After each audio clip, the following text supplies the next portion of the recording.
In August 1888, a man died in Atlanta at 57 years old, and he died broke.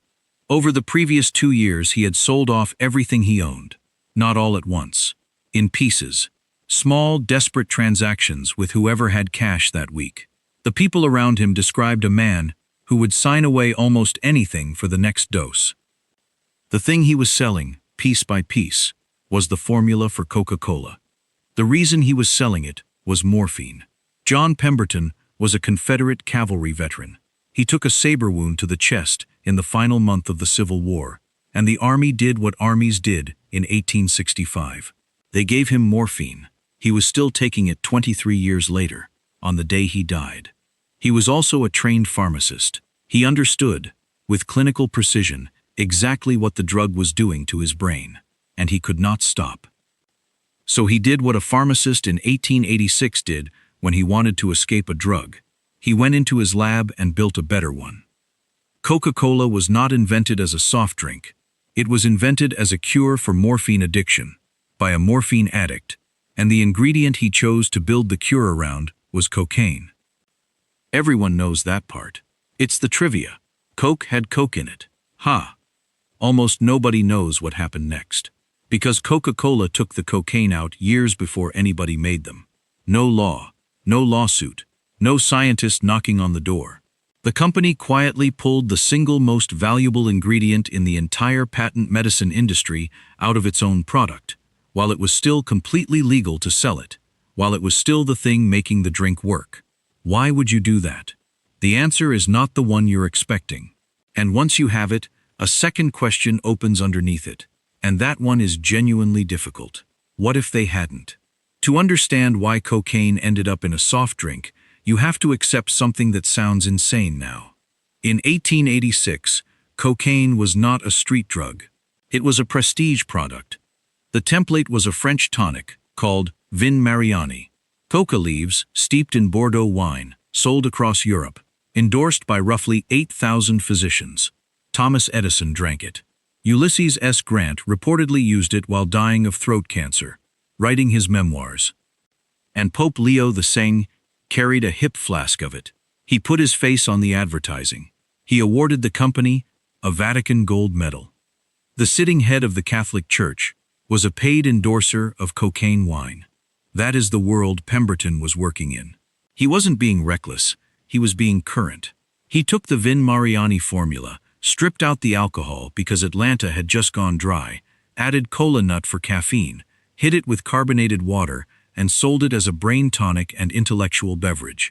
A cure for headaches, exhaustion, impotence, and morphine addiction. He believed it. That's the part that matters. He was not a con man. He was a sick man who thought he had found the exit. Which raises the obvious question, and it's the one everything else in this video hangs on. How much cocaine was actually in there? Here is where most versions of this story get lazy. So let's be exact. Historians estimate roughly 3.5 to 9 milligrams of cocaine per 8-ounce serving of early Coca-Cola. The range is wide because batch concentrations varied, and 1880s manufacturing was not precise. Take the low end. Take 3.5. For scale, a recreational line of cocaine is somewhere between 20 and 80 milligrams. So a Coca-Cola in 1886 was not getting anyone high. Not close. And this is where people usually stop and say, see, it was basically nothing. It's a myth. Calm down. That conclusion is wrong. And the reason it's wrong is the most important thing in this video. 3.5 milligrams is not nothing. It crosses the blood-brain barrier. It blocks the reuptake of dopamine, serotonin, and norepinephrine. It produces a real, measurable neurochemical event. It just produces a small one. Not a rush, a lift, a brightening, the specific feeling of a drink that seems to be working slightly better than any other drink you've ever had, in a way you couldn't quite describe if someone asked you to. And tomorrow, at roughly the same hour, you'd want another one. Hold on to that, because we're about to watch the company throw it away. The federal law that ended cocaine's commercial life in America was the Harrison Narcotics Act. It passed in 1914.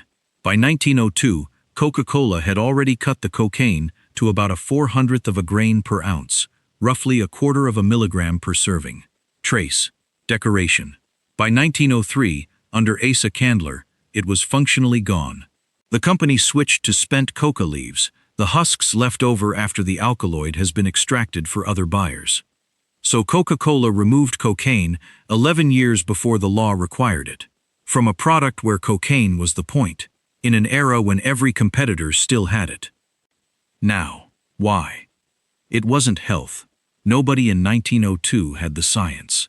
The medical consensus still leaned toward cocaine being useful. It wasn't consumer pressure. Sales were climbing. It wasn't ethics. Candler was, by every account, a man who did what the ledger told him.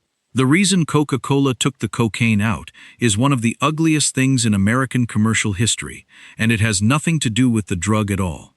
In the early 1900s, American newspapers ran a coordinated panic. The claim was that cocaine was making black men in the South superhumanly strong, immune to pain, resistant to bullets. There were stories, printed as fact, that Southern police departments had upgraded their revolvers from .32 to .38 caliber specifically because the old rounds couldn't stop a black man on cocaine. In 1914, the New York Times published a piece by a physician titled "Negro Cocaine Fiends Are a New Southern Menace." Not a fringe pamphlet, the New York Times. Hamilton Wright, the man the United States appointed as its opium commissioner, told Congress that cocaine was the direct incitement to black men attacking white women in the South. All of it was invented. Every claim. Historians have taken it apart completely. The bullet story is physically absurd. The pharmacology was fiction. Cocaine does not make you bulletproof. It makes you talkative, and then tired. There was no epidemic of cocaine use among black Southerners for any of this to describe. The whole thing was a story built to justify a police response to a population, and the drug was just the costume it wore. And it worked. That panic is the load-bearing beam under American drug law. The Harrison Act of 1914 did not come out of a laboratory. It came out of that. The first federal drug control law in United States history was passed, in significant part, on the strength of a fabrication about black men and a soft drink ingredient. Everything downstream of it, every schedule, every mandatory minimum, every no-knock raid of the last 100 years is standing on a lie that was published in the New York Times. And here is where it stops being history and starts being about the can in your fridge. Coca-Cola was headquartered in Atlanta, Georgia. Deep in the middle of it, the company was selling a cocaine product, by mail order, to white middle-class families, in the exact region where cocaine was being publicly rebranded as the thing that turns black men into monsters. Candler didn't remove the cocaine because it was dangerous.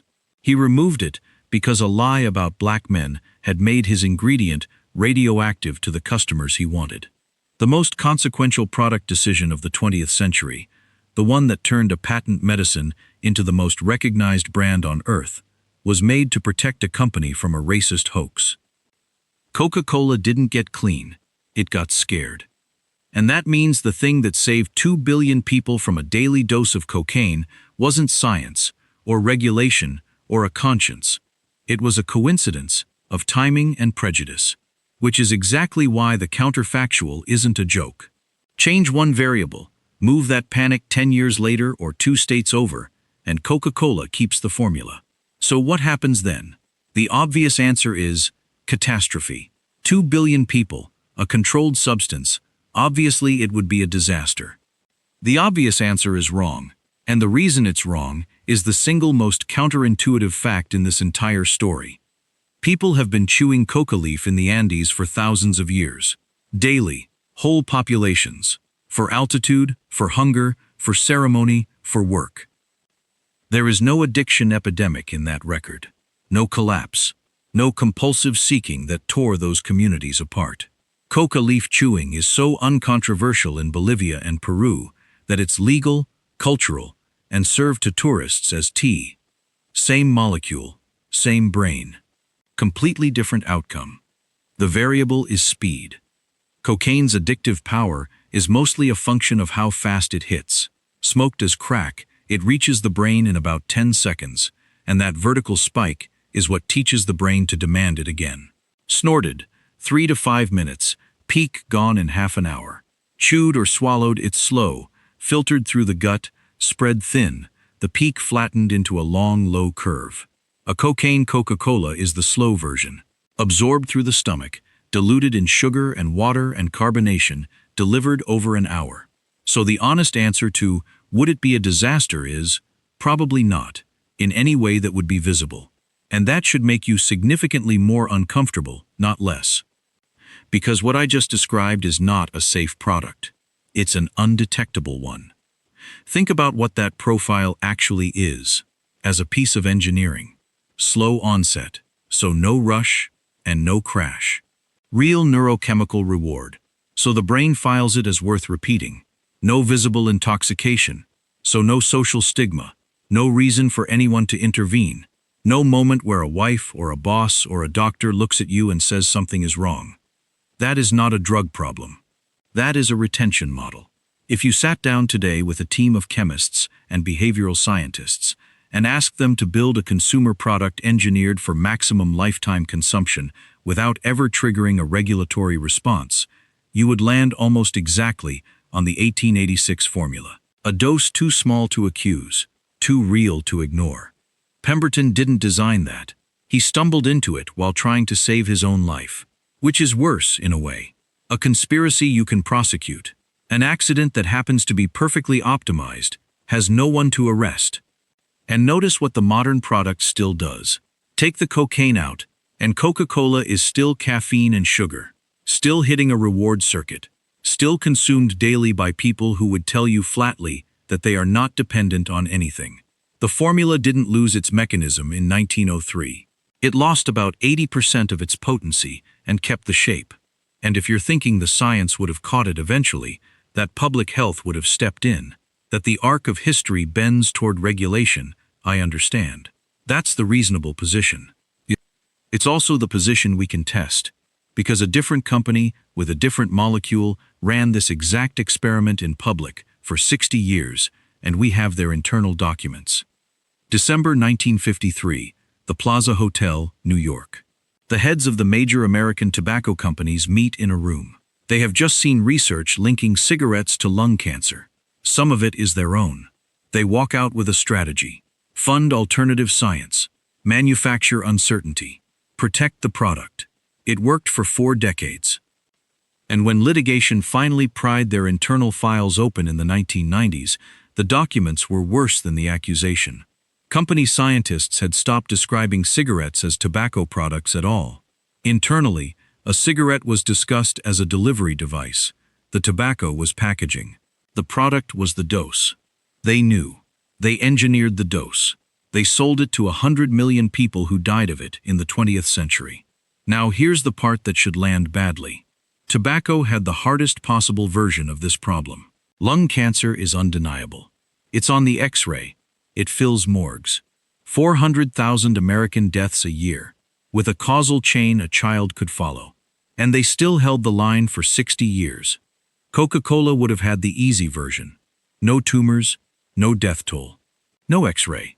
Just 2 billion people who liked the drink a bit more than the alternatives and couldn't tell you why. What exactly is the lawsuit? Who's the plaintiff? What do you put on the death certificate? Tobacco had to lie about a corpse. Coca-Cola would only have had to shrug at a feeling. That is a fight the public health establishment does not win. It doesn't even get to start it. So let's actually run the scale, carefully, because the sloppy version of this number is everywhere online, and it's wrong. Coca-Cola likes to say 2.2 billion servings a day. That figure covers the entire company. Sprite, Fanta, Dasani, Powerade, 500 brands. Coca-Cola itself is a fraction of it.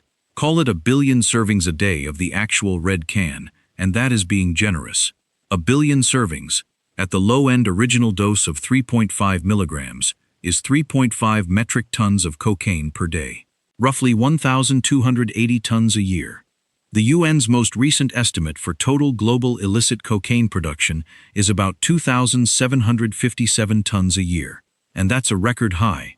The output of an industry that funds cartels, destabilizes governments, and gets people killed in Ecuador and Colombia and Rotterdam. One soft drink would be running about half of that, by itself, legally, out of vending machines, at gas stations, in school cafeterias, on airplanes. But the tonnage isn't the interesting number. The UN counts roughly 23 million cocaine users on Earth, total. That's the entire global population of people who take cocaine, in any form, at any frequency. A cocaine Coca-Cola would put a pharmacologically active dose into 1 billion people, every day, before dinner. Not 23 million people who chose it, 1 billion people who didn't know there was a choice. And that gap, between 23 million and 1 billion, is the whole thing.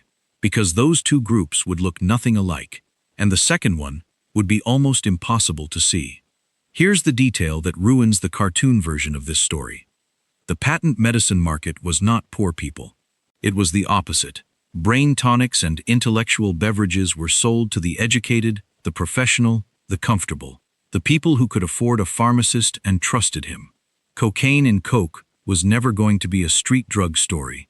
It was a parlor story, a drawing room story.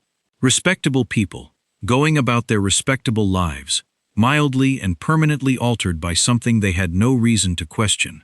Scale that to a modern timeline, and it's not addicts. It's the office worker reaching for a cold one at 2 in the afternoon, when the energy dips. The teenager who drinks it because everyone drinks it. The parent who keeps the fridge stocked because the kids like it. And over years, repeated exposure to elevated dopamine does one specific thing. The brain compensates. It downregulates. It reduces its own receptor density, lowering baseline sensitivity to pleasure, so that ordinary things return less than they used to. Food a little flatter, music a little further away. Nothing quite landing, except the one thing that reliably does. That state has a name: Anhedonia. Nobody in that timeline calls it addiction, because it never looks like addiction. It looks like being a person in the modern world, slightly tired, slightly numb, reaching for the thing that helps. We would not have a word for it. We'd just have a mood. Which brings us to the part of this you've been drinking your entire life without knowing it. Cocaine is a Schedule II controlled substance in the United States, not Schedule I. Schedule II means illegal recreationally, but accepted for medical use. It's still used in surgery. Today, this week, it's a topical anesthetic in ear, nose, and throat procedures, and it's uniquely good at it, because it's the only local anesthetic that also constricts blood vessels. It numbs and it stops the bleeding at the same time. Nothing else does both. Cocaine didn't get destroyed. It got reassigned. It moved from the soda fountain to the operating theater. Same molecule, same century, completely different moral status, and the only thing that changed was who was holding it and why. And then there's this. Coca-Cola still uses coca leaf. Right now, today. The company imports something on the order of 100 metric tons of coca leaf a year, out of Peru, processed at a single DEA-licensed facility in Maywood, New Jersey. The cocaine alkaloid is stripped out and sold into the pharmaceutical supply. What's left, the spent leaf, goes into the flavor. There is one legal coca importer in the United States, and it exists to make your soda taste right. The ghost of the drug is in every Coke you have ever had. They kept the flavor and sold the pharmacology to hospitals. The exact split Pemberton was too sick to think of. Which brings us back to a man in a lab in Atlanta in 1886. Pemberton died 2 years after inventing Coca-Cola. Still an addict, he had sold the formula off in fragments to fund the habit he built the formula to escape. By the time the drink conquered the world, he was dead, and he owned essentially none of it. The man who made a product to free himself from dependency died in it, having sold the thing that might have made the whole world quietly dependent on him. And in the timeline where the panic came 10 years later, where Candler had no reason to flinch, where nobody made up a story about bullets, that product exists. It's on every shelf in every country. It doesn't kill anyone. It doesn't get anyone high. Nobody protests it. Nobody studies it. 2 billion people are simply, slightly, permanently a little less able to enjoy anything else, and not one of them can tell you why. The most successful addiction product in human history would not have looked like an addiction product at all. It would have looked like a soda. That's not a story about drugs. That's a story about how dependency works when nobody involved has a reason to call it that. The cocaine came out of Coca-Cola for the worst reason a thing has ever been done right. If that landed, the next one goes further. Two are on screen. Pick the one that bothers you more.